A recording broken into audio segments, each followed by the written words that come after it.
Reinhard. You wanted to see me, sir?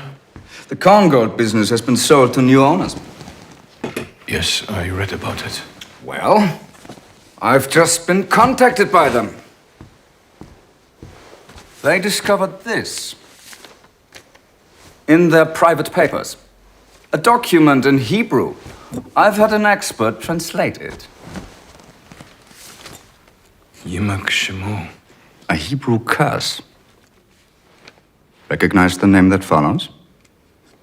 Stanislav. It was hidden in their private safe. Evidence of some ancient Jewish ritual. We have to charge Korngold at once. What's the matter, Reinhard? You're not convinced. There's some kind of conspiracy at the monastery. What? I sent someone in, undercover, disguised as one of the brethren. Who's the officer?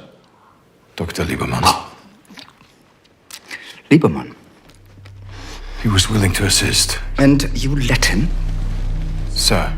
A Jew in a monastery. A personal friend of the accused. What if the papers get a hold of this? Commissioner. You're a fool, Reinhard. They're all bound to stick together. They? How can we trust a word that Liebermann says when the accused is another Jew?